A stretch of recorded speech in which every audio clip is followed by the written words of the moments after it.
Today's the day. The 2024 NFL Draft kicks off tonight at 8 p.m. Eastern Standard Time, and we'll finally know what the Pittsburgh Steelers are going to do with that number 20 overall pick. Welcome back to Mike Drop Sports, everybody. I'm Jason. Let's dive in. Also, I want to talk a little bit about the possibility of the Pittsburgh Steelers not picking up Justin Fields' fifth-year option for 2025. And I want to talk a little bit about Alex Highsmiths reworking his deal to free up some cap space ahead of the 2024 draft. So let's dive in, guys. Let's first start with that Justin Fields talk. The rumor out there is that the Pittsburgh Steelers will not pick up Justin Fields' fifth-year option, allowing him to be a free agent after next season, giving the Steelers two guys in that quarterback room that are both on one-year deals.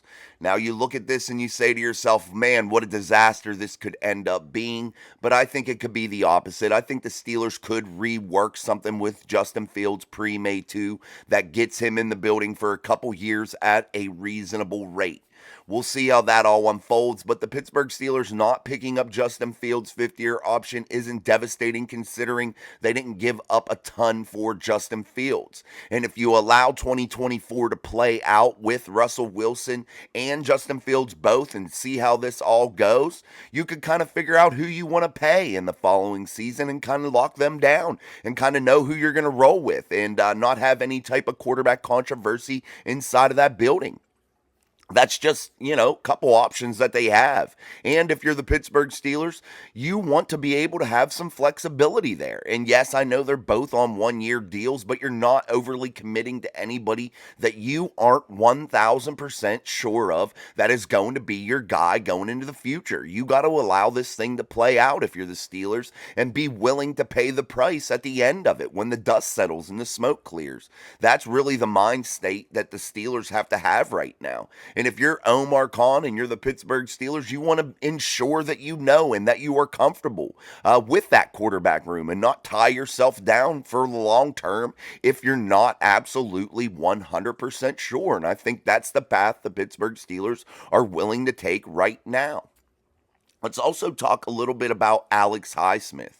Alex Highsmiths reworking his contract. All his 2024 salary converted into a bonus except for like $1 million or something like that. So the Pittsburgh Steelers free up $7.2 million of available cap space with the reworking of the contract for Alex Highsmiths. Now they have several other players that they have that they could do this with. The Pittsburgh Steelers are one of the teams that have the least amount of guaranteed money on their books. So the Pittsburgh Steelers can look at these contracts of these big time players, these bigger contract guys on their team and say to themselves, hey, if we want to make a trade here during or after the draft, we can make money available really quickly. And I want you guys as fans, as Steeler Nation, to really realize that the Pittsburgh Steelers can make the money work no matter what the deal may be.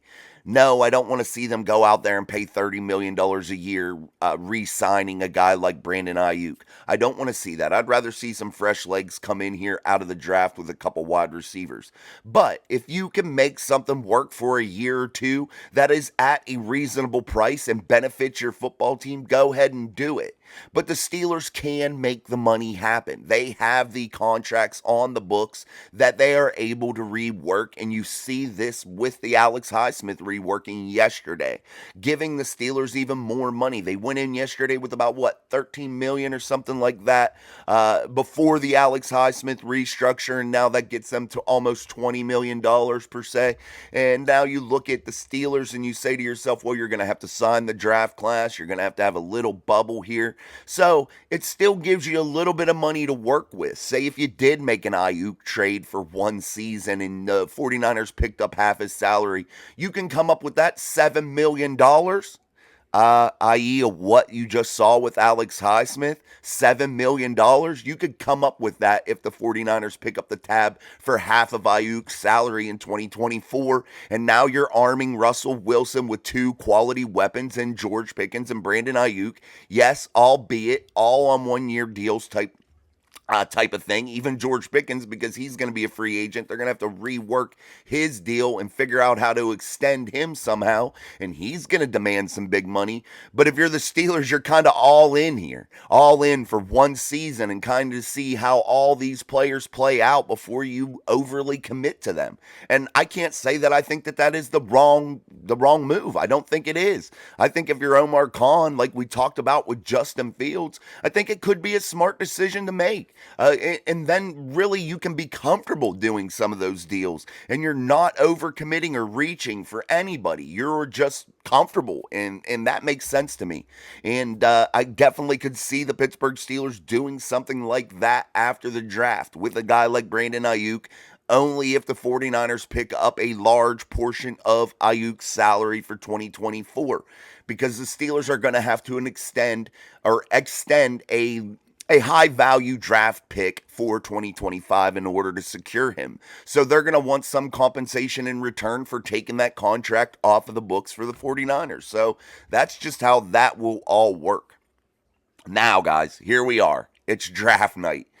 This is the night we've been all waiting for. You've seen so many mock drafts. They've become nauseating. So many things that people have talked about, how many possibilities there are. Trade ups, trade backs. The Steelers stay put. Oh, they want a tackle. No, they want a center in round one. No, they want a wide receiver. No, they want a cornerback.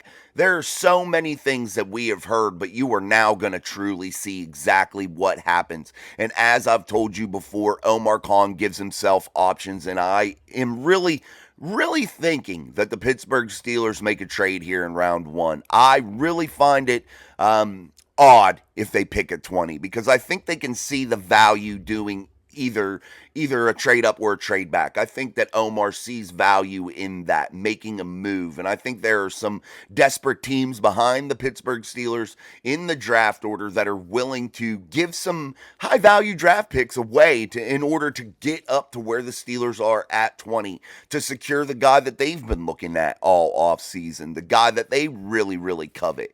And I think the Pittsburgh Steelers have done their due diligence to where they have a big enough collection of players on their draft board to where they're comfortable picking from number 20 to number 28. I think that they would be very comfortable doing so. And I think if you're the Steelers, collecting draft picks for rounds 2 and 3 makes the most sense. When you are a team that has several holes, guys, when you have tons of holes, well, not tons, but you have several all over the board, all over the roster, in several locations, both offensively and defensively, that you could argue there are still some good holes on defense that you would like to plug. If you're that team and you're the Steelers and you want to make some moves, rounds 2 and 3 are where you fill these holes, or where you really get the value of this draft. It is a very deep draft, and it makes a whole lot of sense. It really does. To have maybe 2 second-round picks. You already have 2 third-round picks. Maybe even get yourself 2 fourth-round picks. Really be armed to get 5 or 6 good players inside of rounds 2, 3, and 4.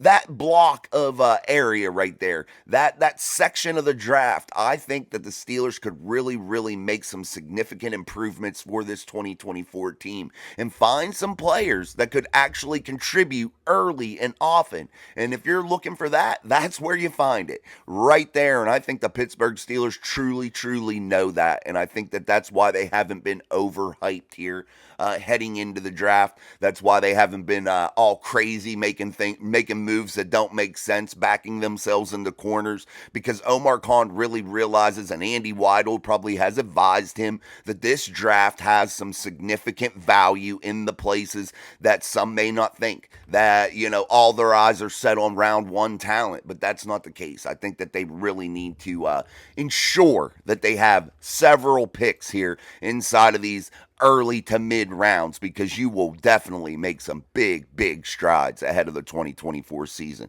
What about a cornerback? Pairing somebody up with Joey Porter Jr., that has real talent, like that is super talented, that has a high upside. Not to mention the guys that you have that have potential. Corey Trice, Darius Rush, Dante Jackson that you got in the trade for Deontay Johnson. that cornerback room could go from a dismal place last year to all of a sudden one of the team's better rooms, one of the team's strengths. It could really move like that really quickly and flip that fast. What about maybe getting an offensive tackle in round one? Is that something that you want? It could instantly upgrade that offensive line in a big way. Maybe you grab one of these top centers, which instantly upgrades your offensive line in a big, big way. The Pittsburgh Steelers could be instantly upgraded here come tonight, come tomorrow. They could really look like a completely different football team here just with a couple really solid moves from Omar Khan, and I expect nothing less from the team at the Pittsburgh Steelers front office when you have guys like Andy Weidel, Mike Tomlin, Omar Khan. I think that this is really going to be something special, and I think that you are going to be absolutely wowed starting tonight. So we'll see how this all goes. Don't forget to join us tonight for our draft party. Sean and I will be going all in tonight, and it's going to be a relaxed atmosphere as we break this draft down. Don't go listen to the Mel Kipers and the bullshit from like the big media powerhouses. They're not. Yeah, come and have some fun with us. We'll break things down in a more realistic way here on Steel City Live tonight, and that's only on Mic Drop Sports. So ensure you get your membership for the channel. Ensure you like, subscribe, all that good stuff as we dive into what is going to be a big few days here on the channel. Don't forget tonight we are redrawing our giveaway from this month. So make sure you're there if you were involved in the giveaway for last month. So we will redraw that, and then don't forget our next giveaway will be next month, May 10th. So don't forget all the exciting things happening here on the channel. Until tonight, man, for our draft party, and I am super pumped. I'm Jason. This is Mic Drop Sports. Peace.